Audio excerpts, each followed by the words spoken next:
Hoje a gente vai falar de uma das divisões mais famosas da história, o Muro de Berlim.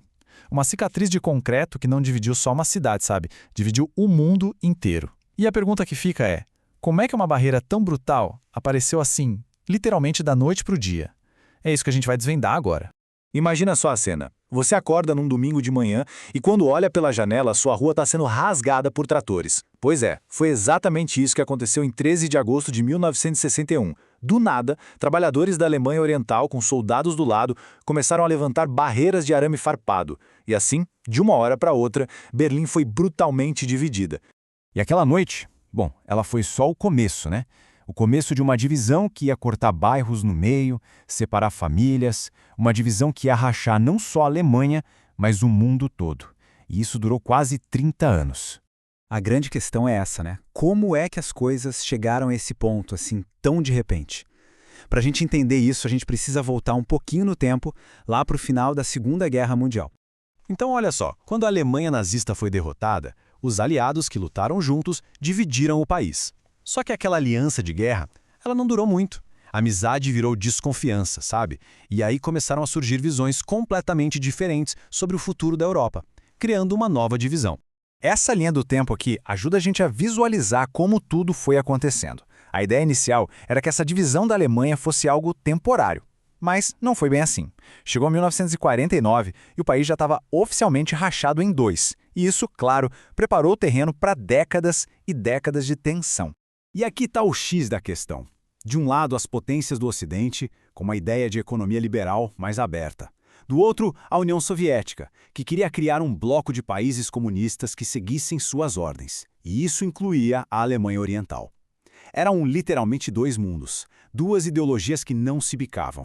Essa grande divisão acabou ganhando um nome famoso, a Cortina de Ferro. Pensa numa fronteira que era não só ideológica, mas também física, bem real, separando a Europa. E Berlim? Bom, Berlim estava numa situação super complicada, bem no meio desse furacão todo. E aqui está o pulo do gato para a gente entender o que aconteceu. Berlim Ocidental era basicamente uma ilha de democracia cercada de comunismo por todos os lados. Pensa bem, a cidade ficava bem no meio da Alemanha Oriental. Isso fazia dela a única brecha na tal cortina de ferro. Era a principal rota de fuga para quem queria uma vida diferente, com mais liberdade. E claro, essa rota de fuga acabou virando um problema gigantesco para o governo da Alemanha Oriental. E foi exatamente essa questão que levou à decisão drástica de construir o muro. A vida de um lado e do outro era da água para o vinho. O lado ocidental estava se reerguendo, recebendo ajuda, prosperando. Já o lado oriental, bom, a economia era toda controlada pelo governo e ainda tinha a vigilância constante da Stasi, a famosa e temida polícia secreta. É verdade que no leste tinha saúde e educação de graça, mas o oeste ofereceu uma coisa que para muita gente não tinha preço: liberdade. E qual foi o resultado disso tudo? Em 1961, a conta já estava em 3,5 milhões de pessoas que tinham fugido da Alemanha Oriental. É gente pra caramba. Um número realmente impressionante. E olha que loucura, esse número representava quase 20% de toda a população do país. E o pior para o governo era quem estava indo embora. Eram os jovens, os profissionais, os trabalhadores qualificados, os intelectuais, ou seja, o país estava perdendo seu futuro. Era a tal fuga de cérebros, uma sangria que o regime precisava parar de qualquer jeito. Então, para tentar parar essa sangria, veio a solução deles, construir um muro. Mas assim, não era só uma barreira simples, era uma verdadeira fortaleza, uma coisa brutal que foi ficando cada vez pior com o tempo. No começo, era só arame farpado, mas isso logo virou uma coisa muito mais sinistra. Em 1965, já era uma muralha de concreto gigantesca. E depois veio a parte mais terrível, a chamada Faixa da Morte. Pensa nessa faixa como um corredor da morte. Tinha de tudo: torres de vigilância, bunkers, cães de guarda, minas terrestres. E o mais assustador de tudo, os guardas tinham ordem para atirar em qualquer pessoa que tentasse atravessar.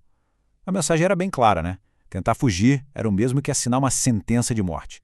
Mas mesmo com toda essa brutalidade, o espírito humano é um negócio impressionante, né? As pessoas não desistiram. Elas mostraram uma criatividade e uma coragem incríveis. Tinha gente cavando túnel, nadando por canais, gente que fugiu até de balão de ar quente. Dá pra acreditar? E por mais incrível que pareça, mesmo com todos os perigos, entre 1961 e 1989, cerca de 5.000 pessoas conseguiram. Elas conseguiram fugir. é a prova de uma coragem que a gente mal consegue imaginar. Mas o preço dessa coragem era altíssimo. Pelo menos 138 pessoas morreram na tentativa. Muitas delas baleadas ali na frente de todo mundo, sem que ninguém do outro lado pudesse fazer nada para ajudar. É uma realidade muito, muito triste. Ok, agora vamos avançar um pouco no tempo, lá para o finalzinho dos anos 80. O clima político em todo o bloco oriental já estava mudando, sabe? A pressão por mais liberdade, por democracia, estava cada vez mais forte. E aí, aconteceu o que ninguém esperava. No dia 9 de novembro de 1989, um político da Alemanha Oriental foi para a TV e fez um anúncio todo confuso sobre novas regras de viagem. O povo entendeu que a fronteira estava aberta. O que aconteceu? Milhares de pessoas simplesmente correram para os postos de fronteira. Os guardas ficaram sem saber o que fazer, não tinham ordens, e com aquela multidão toda. Eles não tiveram outra escolha, tiveram que abrir os portões. Cara, o que se seguiu foi uma das maiores festas da história. Uma noite de alegria pura. As multidões invadindo Berlim Ocidental. Gente dos dois lados dançando em cima do muro. E o mais legal, as próprias pessoas começaram a demolir o muro, com martelo, com o que tivessem na mão. Os anos de divisão tinham acabado. E a partir daí, as coisas aconteceram muito rápido. Em menos de um ano, a Alemanha já estava oficialmente reunificada. E logo depois, a própria União Soviética deixou de existir. Era de fato o fim da Guerra Fria. Hoje ainda existem pedaços do muro de pé como um memorial, né, para ninguém esquecer. E eles nos lembram não só da crueldade que foi aquela divisão, mas também de uma verdade muito poderosa. Não importa o tamanho ou a força das barreiras que são construídas para impedir a liberdade, no fim das contas, o espírito humano sempre vai encontrar um jeito de derrubá-las.